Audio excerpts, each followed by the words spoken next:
Good evening, everyone, and welcome to another MechMerlin stream. As you guys can see from the title down below, we are building a Deltablade. This is a 660 keyboard, one of the few that I've seen in the community in a very, very long time. So welcome, everyone. Let's see, I see an Aleph Null, Look It's Phoenix, and Keebnoob rating with the party of 6. Thank you very much. Just wanted to take this moment to acknowledge everyone who followed and subscribed before the stream, such as Joseph, Odorian, Omri, Dickie Chan, Summer C, Anna Crucis, Kiss the Rain, Vanilla, Aptem, Yaya Ben, Helia Fish, and Mr. Love and Pop. Thank you guys. Thank you.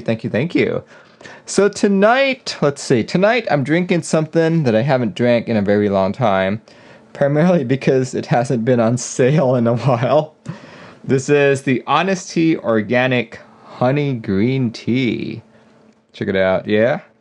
Maybe not a good idea to be drinking tea late in the evening. But, you know, I like it. So let's turn on some tunes here. Let's talk about the Deltablade really quick. Here. You guys have never seen this board before. If you guys have never seen this board before or haven't been following along with the group buy page, here's your chance. Believe it or not, this is a $480 top mount board available in 3 different colorways of sorts. It has a 7-degree typing angle, and the group buy begins on May 3rd. And it's got an MOQ of 80 and expected delivery by Q1 of 2022. So yeah, look at that. If you're unsure what 660 means, it's kind of like 65%, but this is the layout made popular by the FC660M from Leopold back in the day. So there's only been like a small handful of boards which supported this layout. In fact, let's see, Clue Board, King Kong 660, KBD Fan 66, I believe, and Volcano 660, and that's it. 4, right? 4, and this is going to be the 5th one. So yeah, you can count it all on one hand. Very cool. Oh yeah, let's look at some prototypes. I got a black and silver one, so this middle one here is the board for me. Or actually, sorry, not the middle one, but the one on the bottom here. So then over here, you've got this one. Over here, you've got the triangle right there. Yeah, if you guys want to catch the rest of the unboxing, you guys can catch it on YouTube. Wow, I think the green one looks really nice. I think if I were to buy this board, I'd probably go for this one right here. But yeah, man, that green plate looks so nice. Oh my word. Yeah, I think if I were to go for this one, I'd go for the green one right here. Alright, well, it is a later build stream, so hopefully I won't keep everyone up too late. I did prep. I finally have all of the stabilizer stuff all taken care of as well. The one thing that I did not do though is test the PCB. Simply because I wanted to make sure that if there were any problems with the PCB, you guys would be here to like see it, you know? Not trying to hide anything here at all. If there are problems with the PCB and this fails in the beginning, you guys get to see it. You guys get to find out at the same time that I do. So here we go. Let's figure this out. There we go. Let's do it that way. Okay. This shouldn't take too long.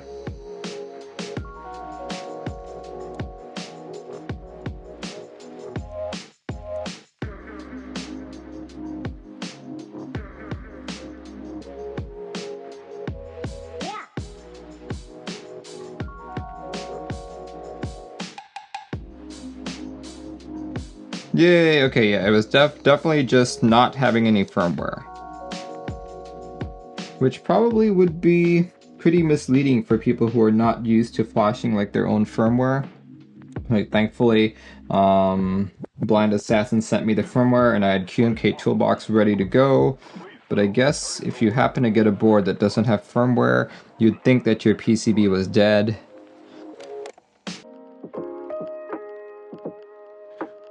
So far, so good. Makes me happy. Like, to be fair, I have not received a PCB where stuff was dead from the get-go. I feel like that's something that a lot of people have been very careful about. Okay, what's this key? This key's not programmed. Okay. So this middle key's not programmed. He probably flashed it with a 6.25U layout. Here, let's see. Deltablade. Nope, Deltablade's not in QMK either.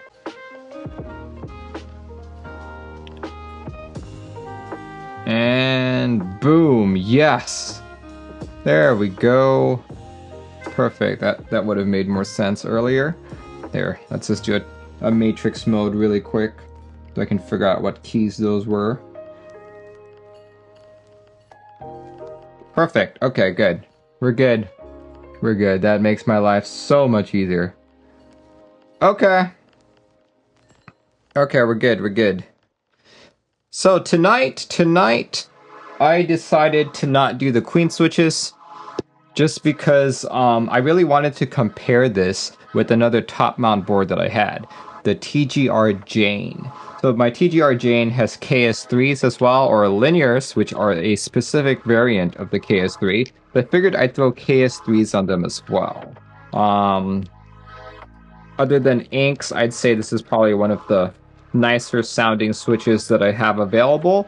So hopefully we'll get a nice sounding board here. I did talk with Blind Assassin. He does normally put in foam. It's not really a recommended thing from him. In fact, the kit does not come with any foam case or plate.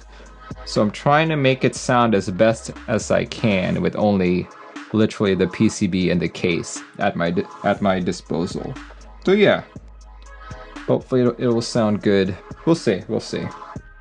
Here, let's go put on some space bars, or I mean some stabilizers right here.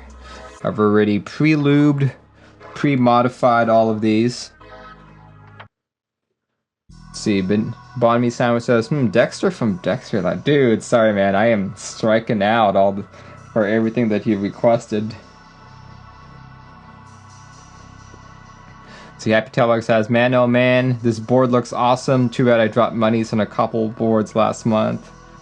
Yeah, I'm assuming on the circles that he's got like marked with the white ring, that's where the screw goes in. That's what I'm assuming. So hopefully I won't pay for that assumption. Hopefully, right? Because that would suck. That would majorly suck. With the 660 layout, you have two 2.25U shifts. So that means you need a stabilizer for both of them. Or maybe I can try going for this one so I don't have to use an extra stabilizer. This would just be a 1.25U shift and an FN, especially since I don't even use the shift key.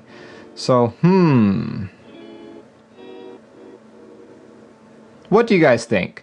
Should I go for a regular 2.25U shift, or should I split it up with a 1.25U shift and a single FN key?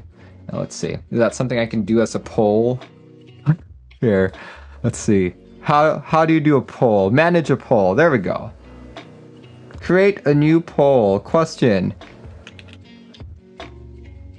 What layout should I use? 2x 2.25U shifts? Or, oh man, that spacebar is sticking. There, you guys can watch it. There we go, yeah! More than half the people wanted a split right shift. There we go. That means I'm done. I'm done. I don't need to deal with that spacebar. I mean, with that stabilizer. Shuli says, Mr. Merlin, what are you building it with? I am building it with KS3s, actually. DMouse Redeemed Hydrate, thank you very much. Thank you, DMouse92. And oh my gosh, I guess I I missed it, but Big Walruses and Earth Sojourner, you guys resubscribed with Prime. Thank you. Thank you very much.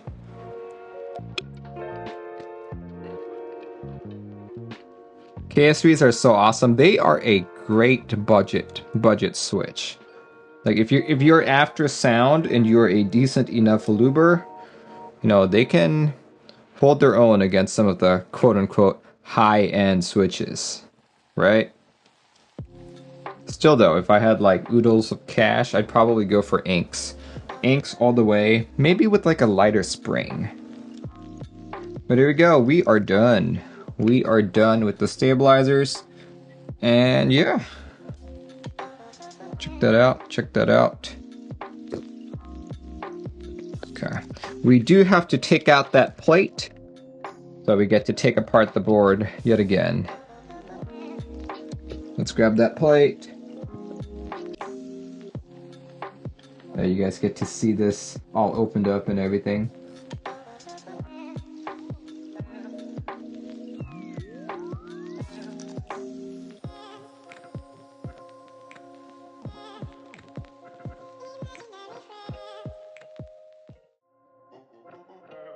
Who knows? I've never actually owned or typed on a blind assassin board before, so I don't really know what to expect in terms of sound. Right? Are you going to compare them with the same switches? Yeah! Both boards will have KS3s, except the one on the TGR Jane has a specific variant of KS3s. There it's using linears. What kind of foam does Jane have and why? I have case foam in it. And why? Because I like putting case foam in it. I didn't think it particularly needed it, but I think it did mute the sound just a bit more.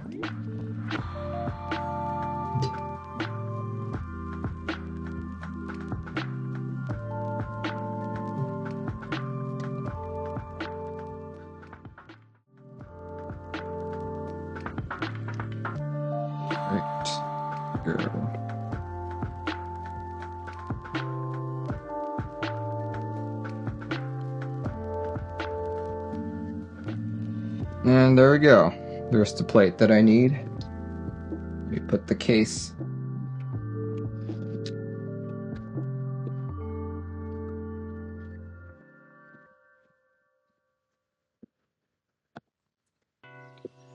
Okay, do I have a small bag here that I can put these screws in so I don't lose them?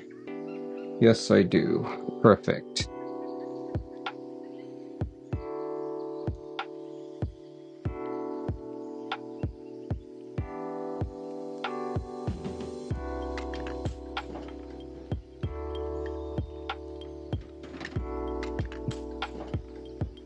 Alright, here we go.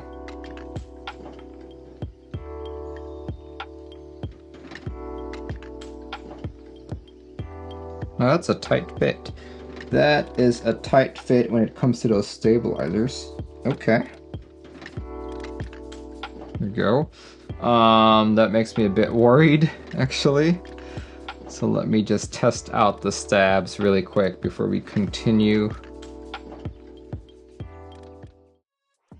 But so far, so good.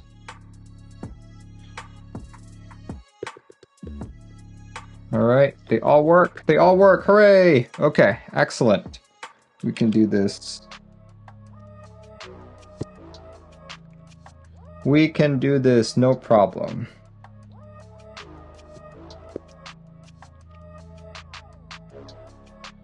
Hooray, okay.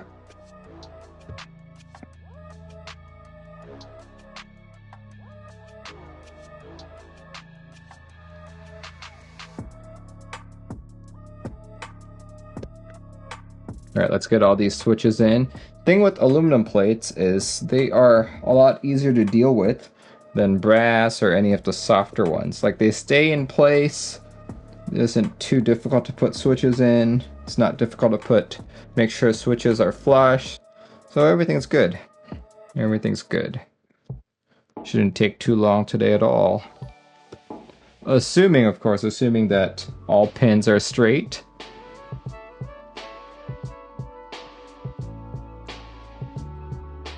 Brass is a hard plate. Yeah. Yeah, it's a difficult plate to work with. I find that with brass plates, I find that it's easier to put all the switches into the plate first, and then putting the PCB on top of it, and just make sure everything is aligned properly. That's typically how I deal with brass plates.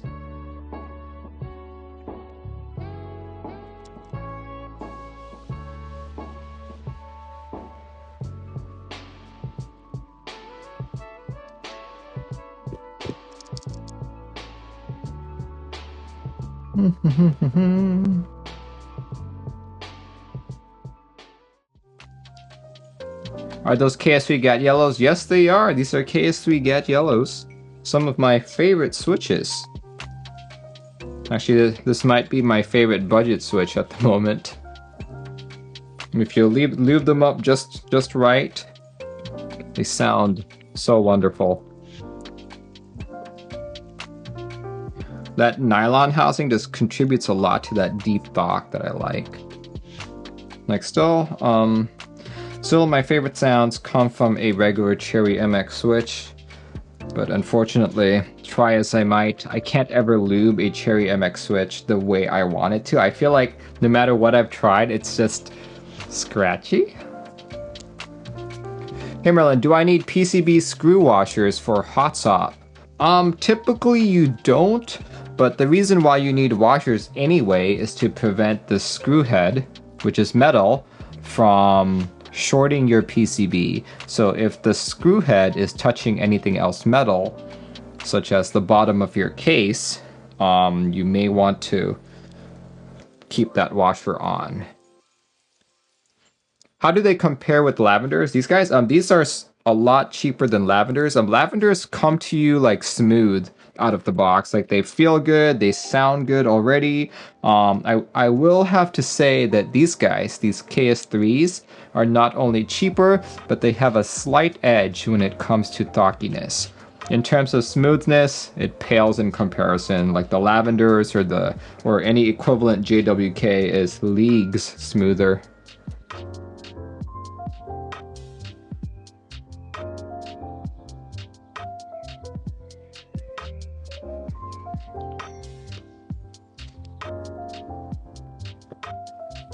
I keep dropping switches.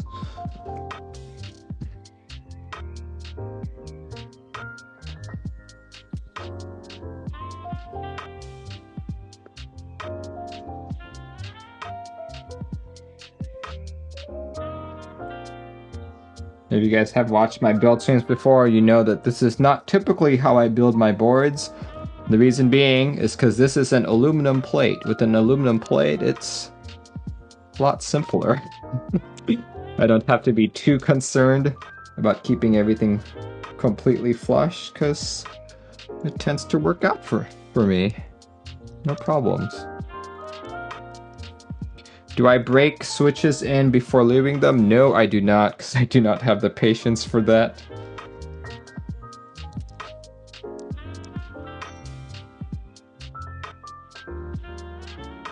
And plus, with the number of keyboards that I have, like if I really wanted to break in all the switches, it would take way too long. Just not worth my time. What keyboard is that yellow one above? You can figure out what keyboard I have at any time by executing the keyboard command, but I am using the Novelkeys Element Plus.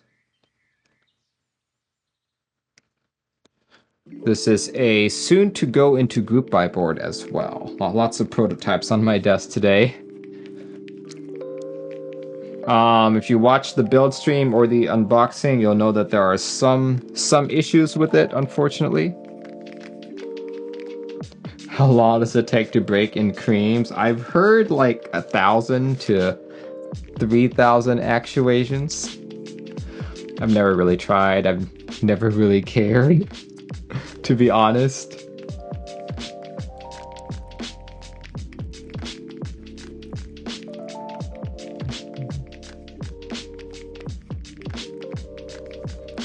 I've broken creams for about 4 weeks. Wow.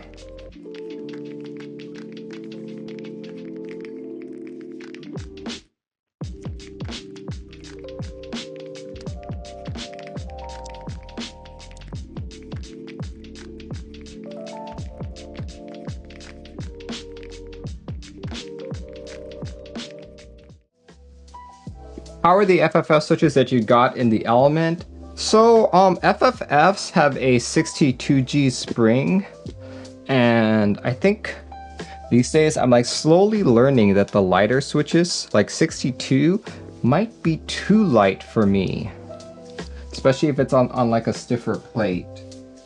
So, honestly, I'm not too happy with the board, so I don't know if that's influencing how I feel about those switches, but we'll see, we'll see. As I said earlier, Novelkeys is sending me a better plate, or a polycarb plate, along with better gaskets, so we'll see. Cherries are nylons. Their exact mixture has never been disclosed, but it has been theorized that they have nylon in the housing. It's either a part of the mixture or one of the components, like the top or the bottom is nylon. No one knows.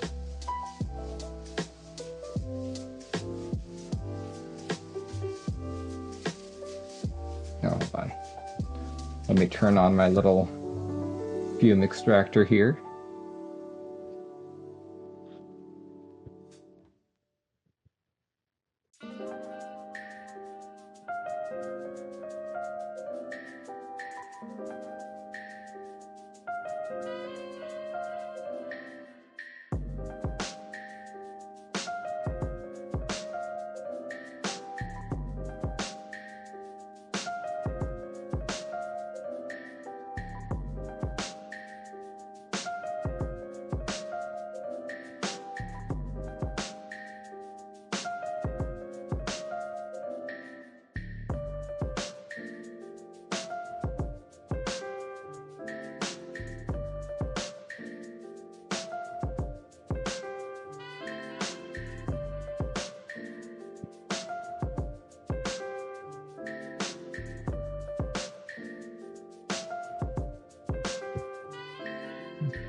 Goodness, some of these people, what? What are you complaining about?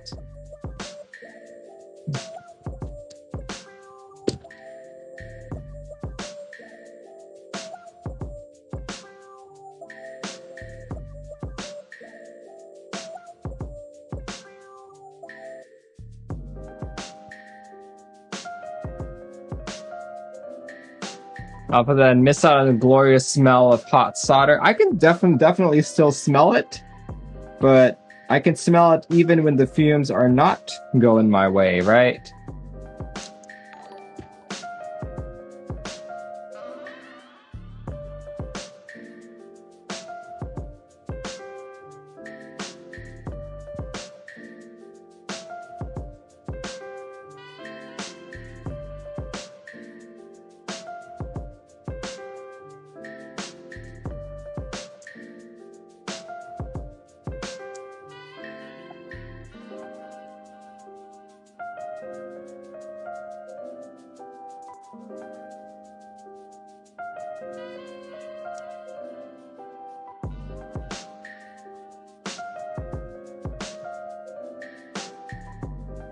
See, well, ventilated too, don't worry.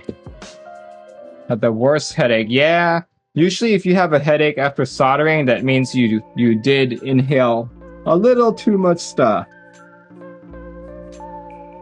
But don't worry, don't worry. No, after the headache goes away, you start to like develop superhuman strength, but it only lasts for like 20 minutes.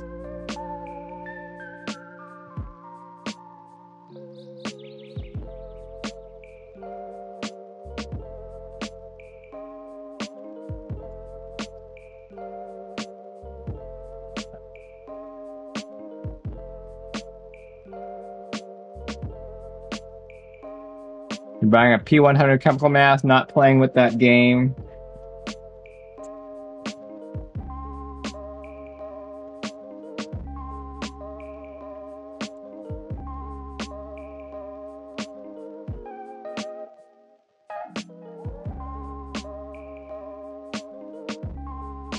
"20 minutes, enough time to rob a bank for more keyboards." That's the spirit.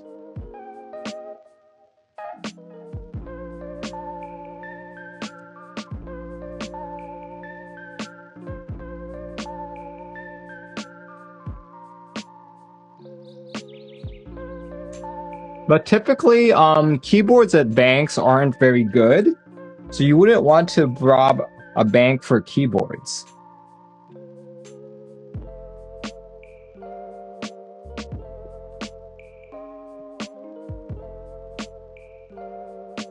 If the solder is splattering resin, is the solder too hot? Yes, it is.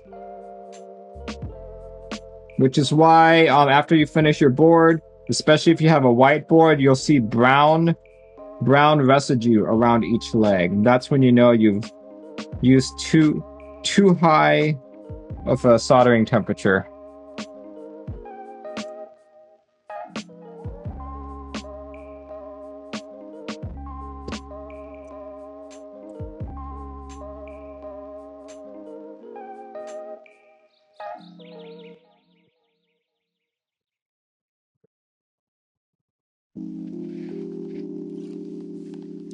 What temp do I solder at? With my specific setup, I'm soldering at 550 degrees Fahrenheit.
There we go. I think we're good.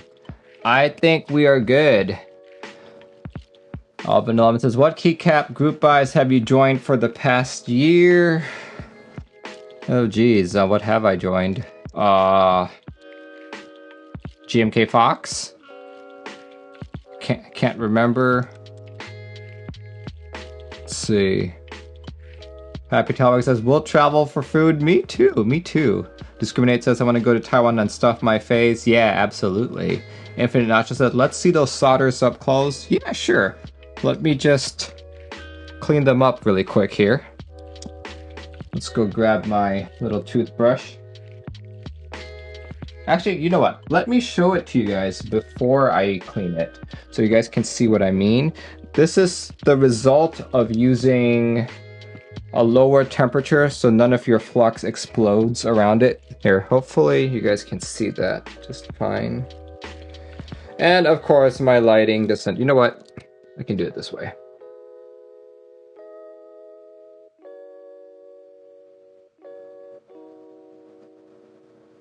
Okay, maybe. Hopefully you guys can see that.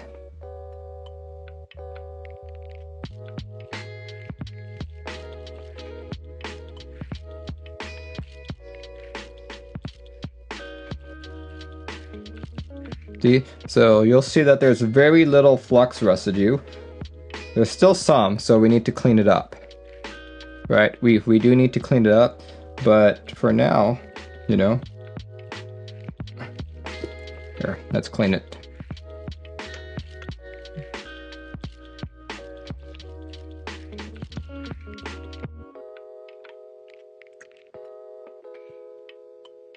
Clean up all the flux residue.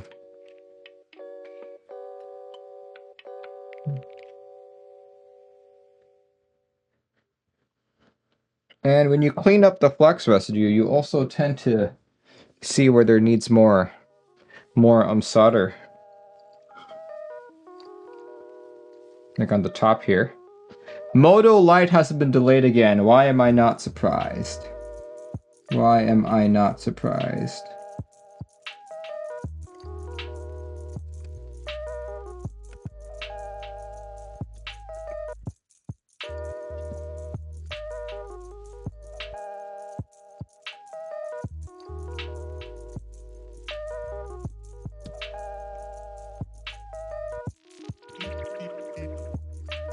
All right. This is why group buys scare me. Well, that's the thing, you know, it's just waiting for stuff longer. It's not like if you buy from a good vendor, they're not gonna like steal your money, right? It's just an issue of patience.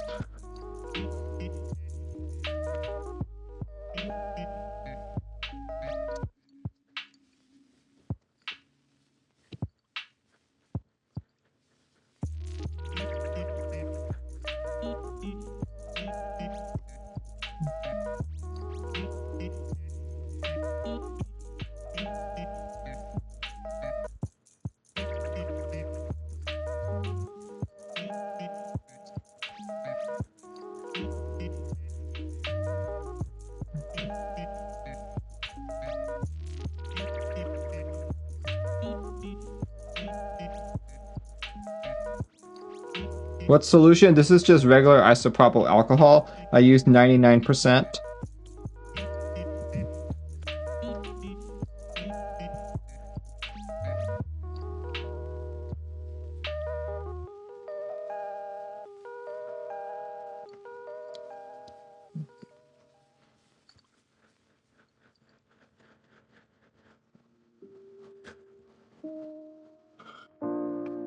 Especially when you clean up the flux, you see you get a better idea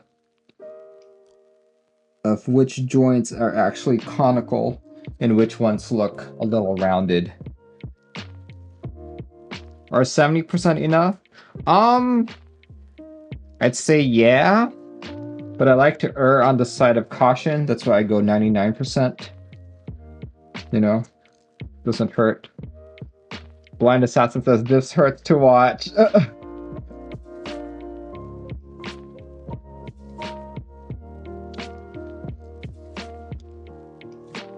Scrubbing your PCB.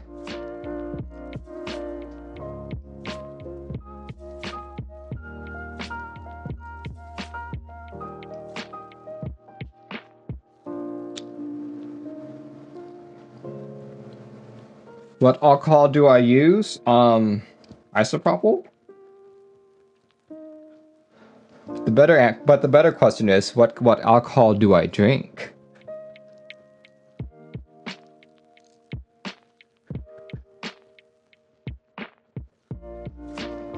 All right. Yep, that looks mighty clean.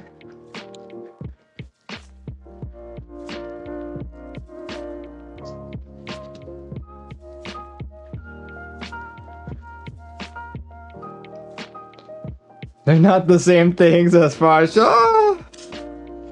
I would doubt, like if you were to drink this, you'd probably be dead within like the first I don't know, first cup or two. I'm sure someone somewhere some time ago thought they were being smart and being like, whoa, 99% alcohol for $4, what a steal, that's cheaper than vodka, and went to go buy it and drank it and ended up in a hospital. Like, I'm sure that's happened, unfortunately. So yeah, let's see, Frost Redeemed Hydrate, thank you very much.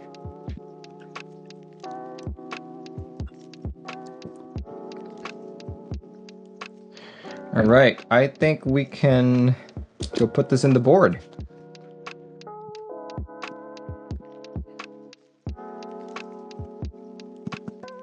Let me adjust that camera. There we go. That's better.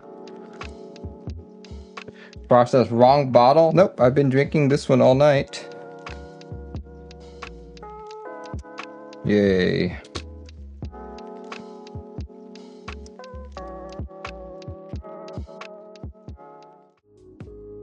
Frustration. Here, let's trigger it.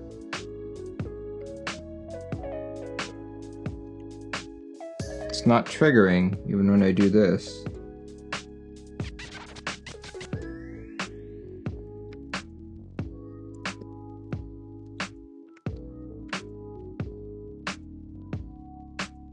Wait, did... Ah, okay. I know what's going on. I don't think the VIA file is done correctly. I don't think the VIA file is done correctly. It's messed up here.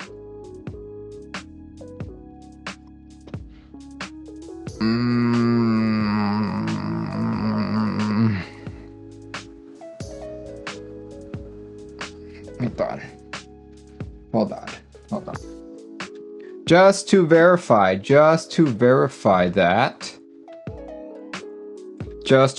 that, I will check using a multimeter. I'll just check with the multimeter. So Blind Assassin said, what did I miss? Been on a call. I don't think the backspace, that the 2U backspace is done correctly on the VIA file.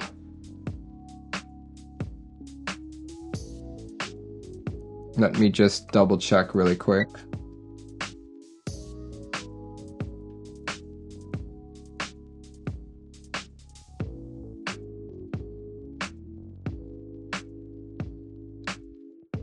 Okay. So, yeah.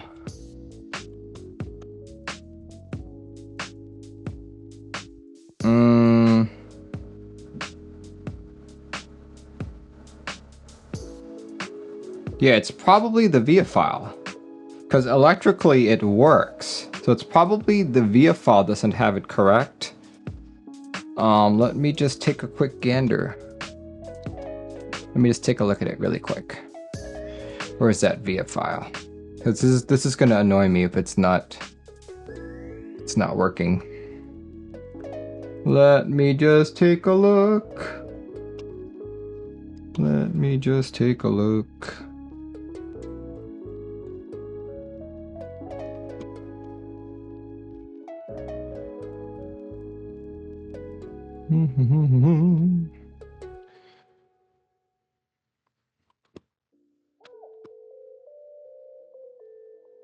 Let's see, a Blind Assassin says, I know what version of the firmware use is literally done, so I could just mail it yours and then not have been finished. Ah, okay. Well, no, I don't really feel like opening this up, and plus I'm like switching between keyboards here. So maybe another option I can do is maybe backspace it like that. I'm gonna do a split backspace, and just for kicks, just verify that it works. Backspace should trigger it.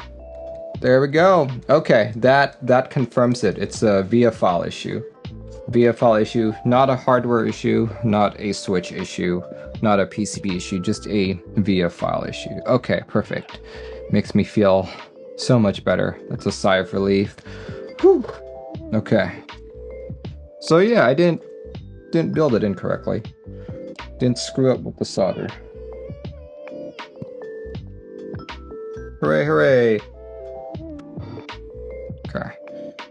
Nothing like a little scare.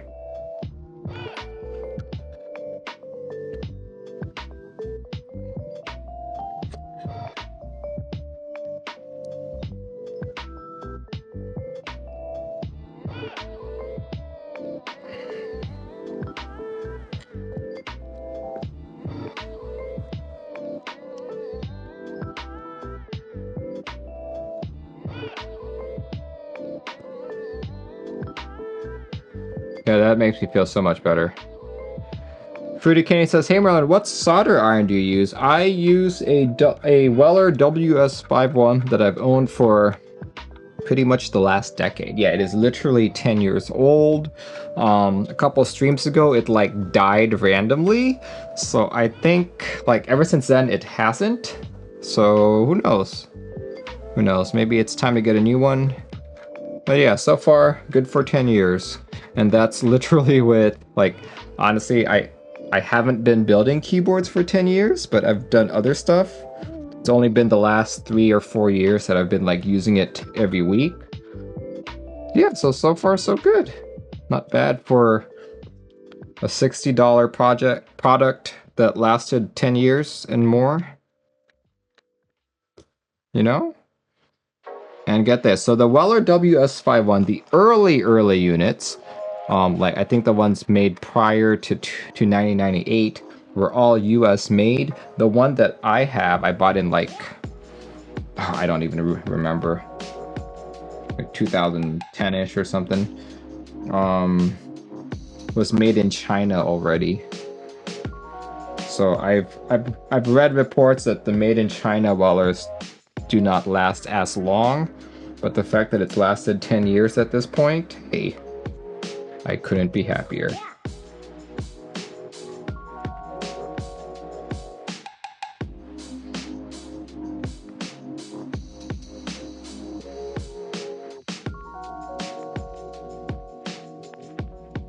So with that said, I can actually turn off the iron now that I've confirmed that it is not a keyboard issue. Perfect. Inafina says, I'm gonna have to buy soldering iron too. Yeah. So I did buy mine for 50 bucks. I think if you buy the same one today, today's prices, I think it might be like 70 or more. Not so sure.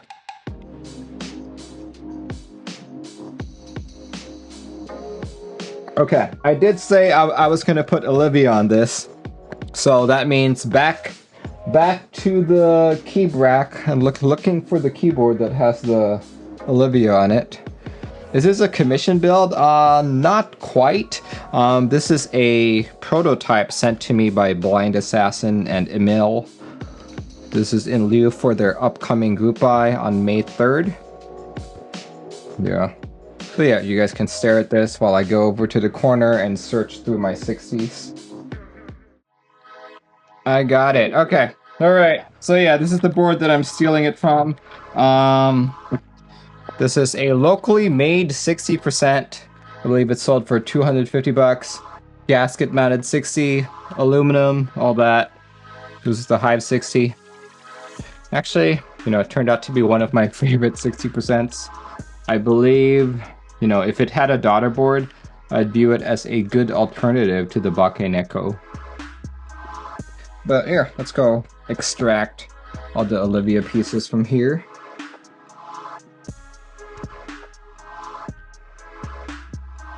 Metropolis 2 group buy, yeah.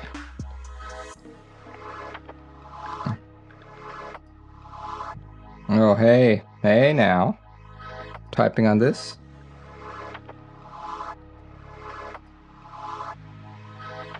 That's starting to sound pretty good.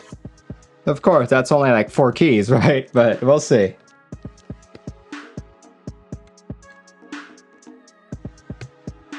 We shall see. See how it goes.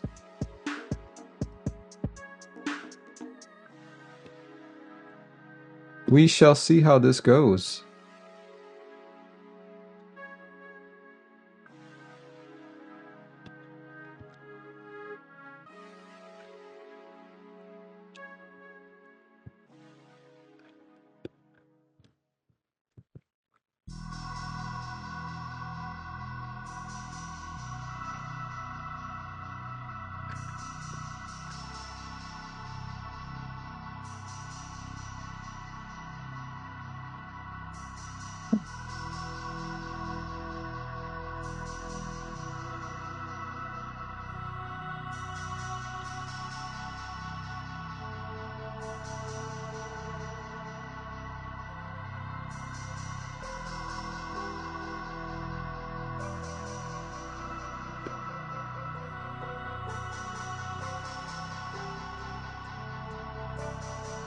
Happy Tailbag says, last time I had finals was 2004. Nice.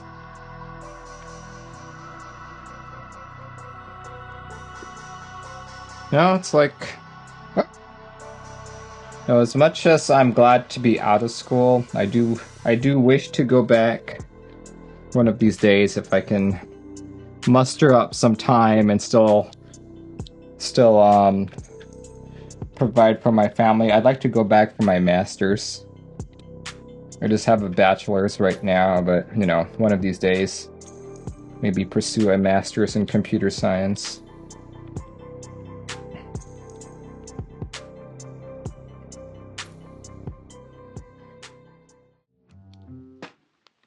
Alright, here goes. Okay, I need a 1.25U shift. Olivia better have it, otherwise I'm gonna be sad. Here, I definitely want a hyper key there.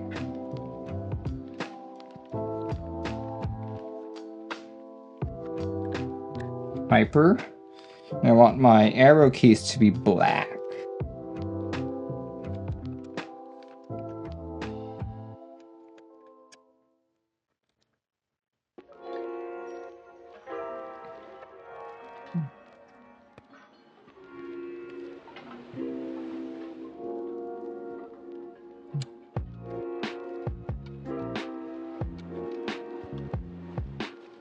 Page up, page down, where you at?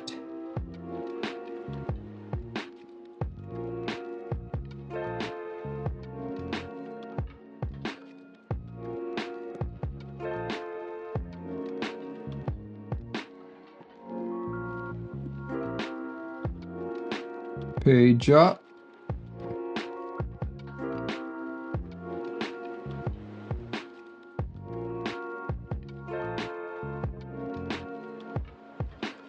Page down. There we go. And do I have a small 1.25U shift?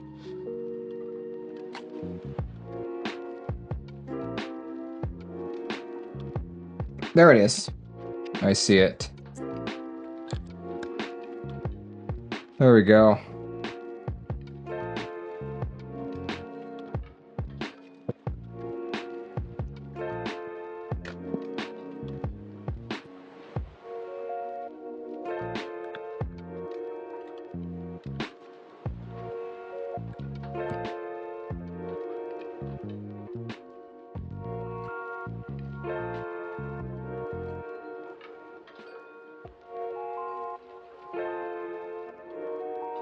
Yeah, this board sounds pretty good, actually. Just on my casual typing on keys. Seems to be a decent sounding board.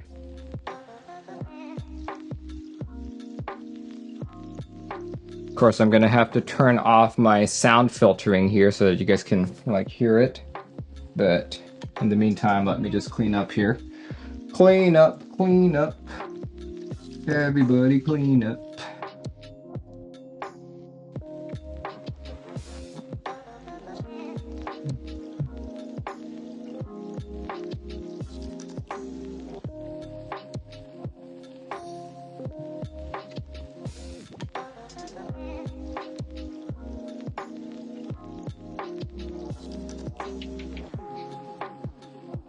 Right, here goes, here goes. Let's turn off the sound filtering so you guys can all hear the beauty of this keyboard. There.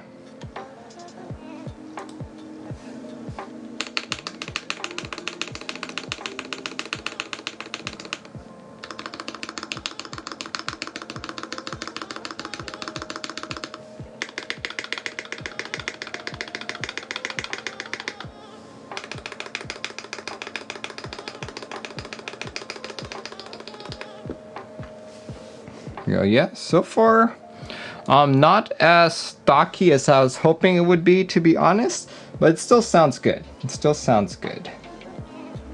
All right, let's do an actual typing test. Let's turn down the music, or turn it off, actually. Here goes, here goes. Let's do a few. Let's do a few.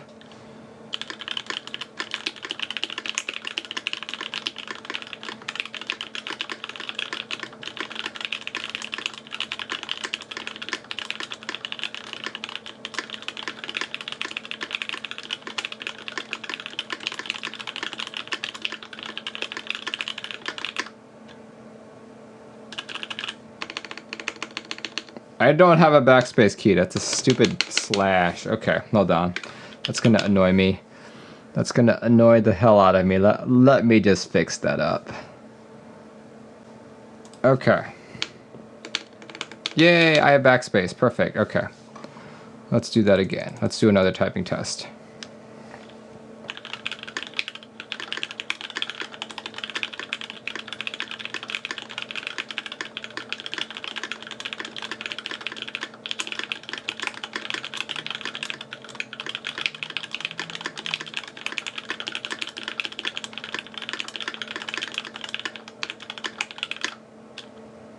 There we go. Devos says, yo Merlin, we getting beers this weekend? Absolutely. Let's go talk about that. Off stream, of course. Alright, so yeah, that's what the Deltablade sounds like. Let's compare it with my other favorite 660. There we go, yeah, this is my favorite 660, so obviously not really built with the same switch. This is Gateron black inks, gasket mounted brass plate versus top mount aluminum plate. Here, let's just do.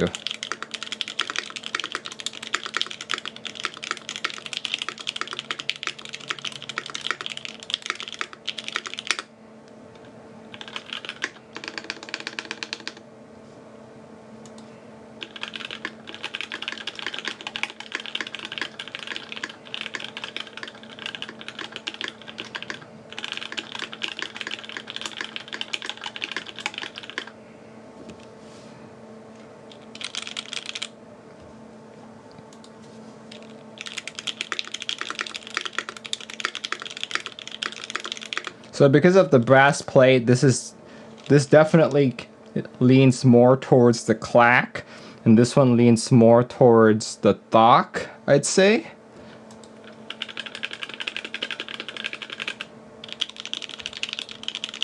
So the Deltablade is using KS3s, the Volcano 660 is using Gateron ink blacks. So now let's compare this guy with another top mount board that has the same switches.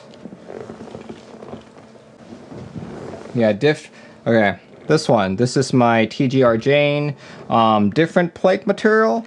The only three things that are similar are its top mount, it uses KS3s, and it uses GMK. Right? Here, let's just do.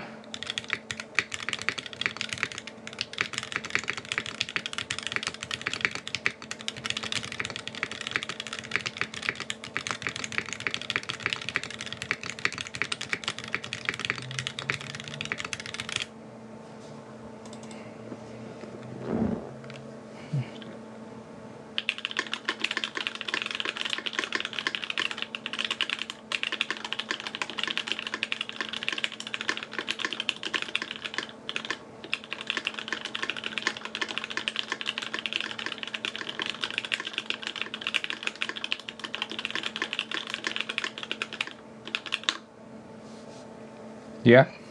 See, aiming says more similar in sound. Yeah, the two of them are definitely more similar in sound than the gasket mounted guy.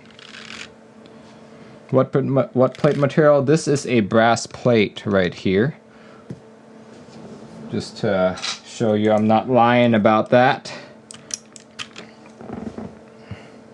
That you can see the brass plate in there. Can you try it with PBT keycaps? I do not have any PBT that's easily accessible right now.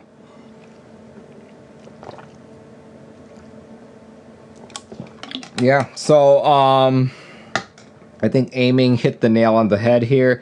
Both boards are similarly top mounted with the same switches, with the same types of keycaps. The sound profile is similar. If I had to choose between the two, I still feel that the Jane is more refined in terms of its sound, but because of the brass plate, it's definitely higher pitched.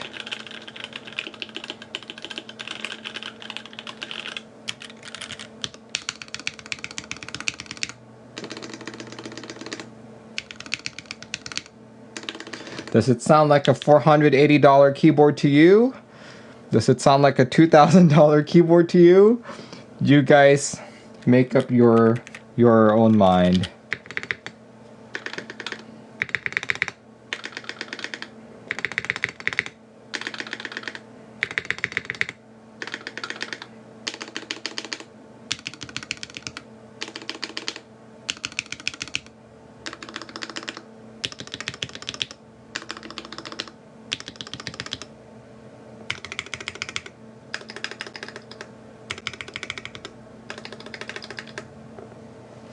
$7,500 is the last sold price on a Jane.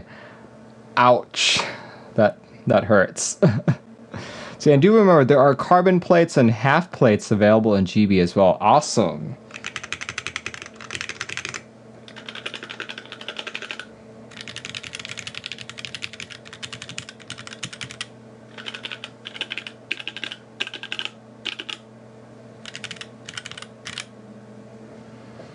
Yeah, so, okay. Well, it is 10:15. We're about almost 3 hours in. I guess group buy starts on May 3rd. Does anyone have any questions that I can possibly answer about this board? Or since Blind Assassin is online as well, I'm sure he can answer the more technical details. I don't have any top mounts. How is the typing feel? The typing feel is actually pretty good. It feels softer than a tray mount if you've ever had a tray mount before. I'd even say it's softer than a sandwich mount. But definitely not gasket. Not as soft as a gasket.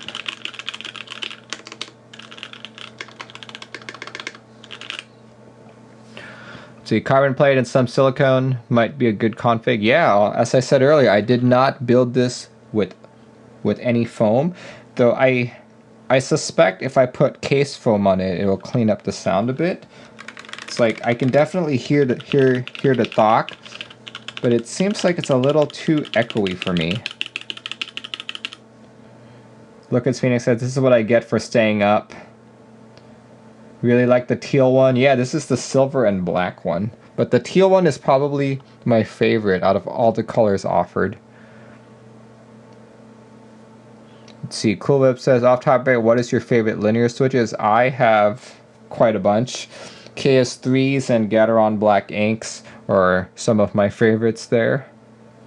What plate material? This one, the one I built right now, is using an aluminum plate, anodized black. Yeah, weight looks very nice. Look at that. Really pretty. I did mention during the unboxing that I would have preferred that if it was just a triangle, similar to how that one is. I'm not a fan of the Deltablade logo. I would have preferred that the logo be like off to the corner here. Do most keycap kits come with that tiny right shift? Okay, so this is an option. This is an option. Like, some of the other available layouts are that. See? So you can have a 2.25, which is the standard 660 layout. I just put out a poll to the audience being like, hey, which one should I do? And a majority of people picked the split right shift. Do most keycap... Oh, well, putting Palm Conpeto stems and Gat ink fix... Well, they're still both Palm. I think the way to fix the scratchiness is to properly lube them.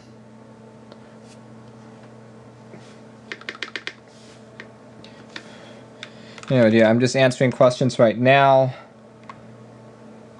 Let's see. Other final thoughts. You know, like I've literally only had this board built for half an hour. I do like how it types. Feels good. It feels good to me, but I don't know. I feel like these days the board that I love the most is a Jelly, and I type on it every now and then. But I try not to type on it all the time because I don't want to spoil myself. So that's what I compare it to. But here, let's pick something a little more standard. Let's pick something a little more standard.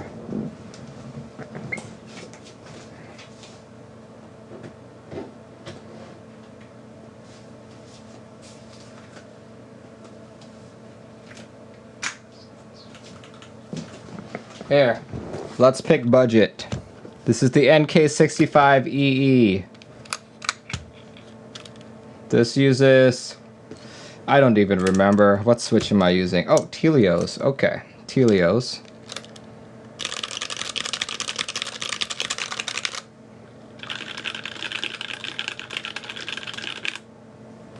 There we go. So let's see. Kohalify says this compared to an Idobao 80. Idobao 80, isn't that a... Oh, you mean the ID80? I've actually got one. Why don't we compare it? Because I've also got KS3s on that.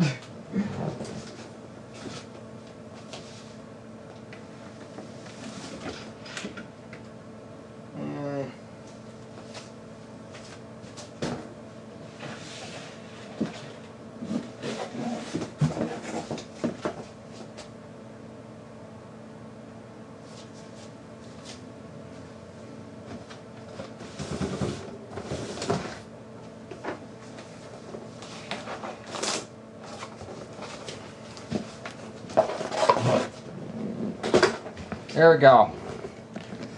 Just because someone asked. GMK Keycaps, also KS3. Amy says, how many boards does this man have? I have so many that I lose track of where they are. Alright, this is the ID80.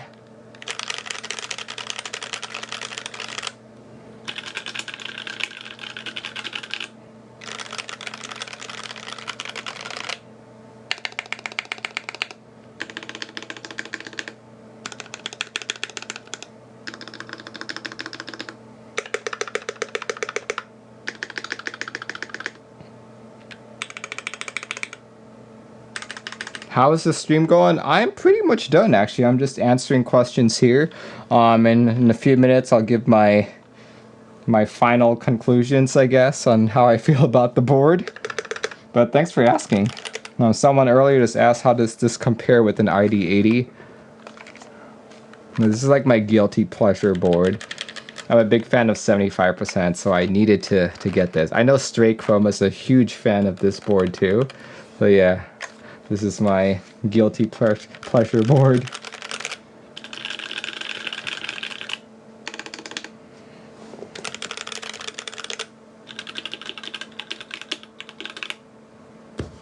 So yeah, let's see, looks like no one else is asking. Yeah, you know what? It's 10:30 here in the Pacific Northwest. Just so I can give my final thoughts. I will hopefully have time to do a review on this board. Because I've only had it for the last half hour. But on my initial typing, this board feels pretty good. No, it's got that. It's got that soft typing feel that I like. It's not stiff at all. If you guys caught my unboxing stream, you know that I absolutely love how this looks. This is probably the nicest 660 in the market right now. And you know, the market isn't very big. Like, we literally have the KBD 66 from KBD fans, the Volcano 660, the King Kong 660, which may or may not exist. We have the Clue boards, the stacked acrylic version, the LP, and the high profile. And what else do we have? We have the Leopold FC660 and the Womier, and then we've also got we've got this, so 9, I guess, 9. And I'd say this one looks the best. This is the best looking 660. So if you are a 660 fan like I am, you absolutely need to consider this. In terms of sounds so far though, not exactly a direct comparison, but I still greatly prefer how my Volcano 660 sounds. You know? Yeah. And feel as well. So this, unfortunately, while it wins the crown for being the best looking 660, I wouldn't put it at the top in terms of typing and sound. I'd probably put it as number 2 for me. So yeah. Yeah, those are my final thoughts. Here, let me post you know, I should plug it in before I can post anything. There we go. Let's plug in. Here, If you guys want to buy this board and have a cool $480, check it out. Check it out. Group buy goes live on May 3rd, 480 bucks. Here, and you have your choice of quite a few different colors. Not just the one that I built tonight, but you also have the teal, which in my opinion looks so good. Then you have the black and teal. You can actually mix and match them however way you please. And you don't have to build it in the layout that I chose. You can choose any of these. But yeah, group buy goes all the way until the 31st. So you've got quite some time. Alright, we'll go finish this with another typing test and we'll call it quits for the evening.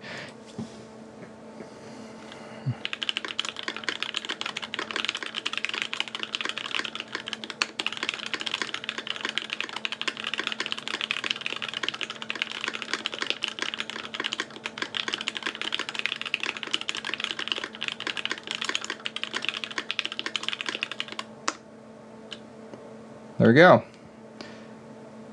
Thanks guys for tuning in.